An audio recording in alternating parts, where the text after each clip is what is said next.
The Boss in the Sauce Show. Boss in the Sauce Show. Boss in the Sauce Show. Boss in the Sauce Show. Here we go.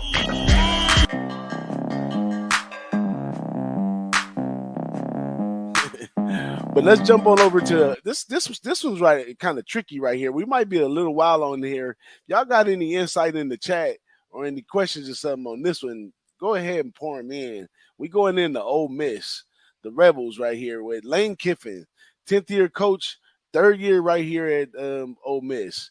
He's 76-42 overall. He's 15-8 right here at Ole Miss. Now he has a dual. He brought in like a dual offensive coordinator and defensive coordinator.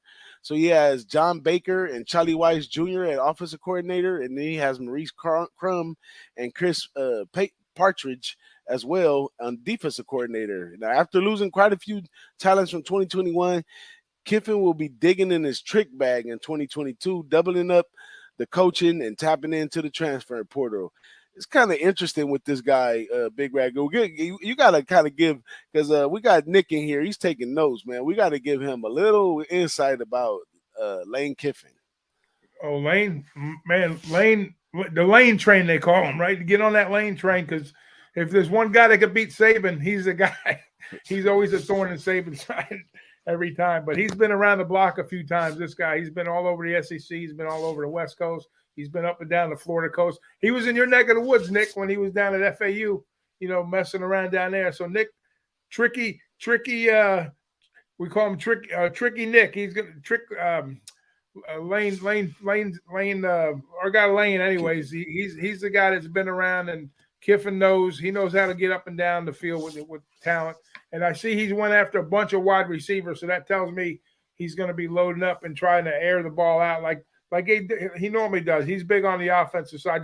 The biggest thing for them is they got to replace Matt Corral. I mean, they were talking about Heisman candidate. He was a top dog in the league. I thought he was one of the best quarterbacks. He could have won the Heisman just as well, because he was right there. Their offense was like real stout. So that's going to be his biggest task as quarterback. He went out and got some big name receivers. I think he went out down to UCF and got a couple. Who do you get down there? Jalen Robinson, which is a really good player down there. Running back Zach Evans from TCU. We knew about him last year, and he's got Michael Trigg from USC. So he's got around the country. Went out and got some major talented players, and I think their defense was always pretty good. Offense was really good, and this will probably be a sleeper team. They're a little bit down because of the quarterback play. That's the biggest thing. Your quarterback is your main gun in college football. That's the only position. Like we talk about these teams reloading every year, but if you get in a game, there's so much emphasis put on quarterback. When your quarterback goes down and you got a true freshman sitting there, or maybe a guy that hasn't taken a whole lot of snaps, that stops everything on a dime. So I'm not saying that's what's happening with Ole Miss here, but Corral is going to be a hard guy to replace. Absolutely. That was one of his he took that serious as well, and he brings in USC's Jackson Dart. And I'm not too familiar with that guy's talent, but we know Kiffin had his time over at SC as well, so maybe it's somebody he may have recruited or something. He can coach, man. He can coach. If anybody can coach a quarterback, it's going to be Kiffin. I'll tell you that right now. Yeah, and at the end of the day, with this team, I could go through this team and give you the piece by piece, but my little study guides right here, man, I'm gonna have these available for you guys online somewhere, so you can go through and check them out, copy them, do whatever you like. But I'm not gonna go through it. Basically, Lane Kiffin is playing craps right here. He's reaching to the portal to grab all the pieces he need. After and some left and some stayed. We don't really know, it sends mixed signals to me, like why are so many players, leaving from up under such a great coach, and then at the same time he's bringing in these other players. But like Big Ragoo said, if there's any coach in NCAA football that can pull off a transfer portal picks like he did, because they're all over the place. I didn't get the total, but it's got to be up there near 14 or more transfer portal players that he brought in this year.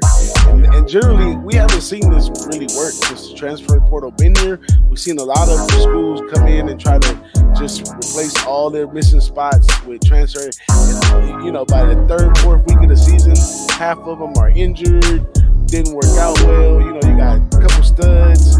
So it hasn't really worked for many coaches in NCAA football. But this guy right here could be the one that it actually worked for. But we just have to wait and see on this. But what kind of bet trends do you think we're gonna go down with Mississippi and Ole Miss, shall I say, in this state right here? What was that question again? What kind of bet trends? You think they're gonna be over or under team? Well, yeah, I think so. I think over. Their defense wasn't that good last year. They went from having a real decent defense to pretty. I think they were like 97 last year overall defense. So they're gonna have to. The run defense was really bad for Mississippi last year. You were able to run up and down the field on them. So hence, that's why Corral was always, airing it out and making big plays with his feet. They had to score a lot of points, and they did. And I think they can match their win total last year. They're saying that their schedule is a little more favorable, and so that should make up a little ground for them, with the loss of Corral. So, the heavy lifting is going to be on the defense, so that tells me that, with the talent they went out and got on the offense, they get the quarterback coached up a little bit. They'll probably be involved in some overs and some offense this year. So they're going to have to step it up on defense. They're going to have to score. They're going to have to make up for their defense. It's going to put some pressure on the offense. So the big thing is you're going to have to watch out for the turnovers and how they take care of the football. They're gonna score for sure. Even if the defense, Kiffin's kind of one of those coaches that even if the defense is not the tightest defense, he could play the score game. I think he can score like a minute and 12 seconds on like 3 or 4 plays with his offensive schemes that he has sometimes. But one thing about Ole Miss though, during the season, they totals. The books get them kind of high, so sometimes they do fall under. At times, but they're usually way up there, 65, 70 at times, stuff like that. But this guy can definitely score, man. So we're going to keep an eye on Lane Kiffin out there with Ole Miss. So look at this right here. They got in September. I'm not looking at all the schedules, but I got like some little breakdowns. They got Troy, Central Arkansas, Georgia Tech, Tulsa in September. That's a pretty easy September in my book for them. Yeah. So I think they got some cruise spots, but in the SEC, you just got to beat those key teams, and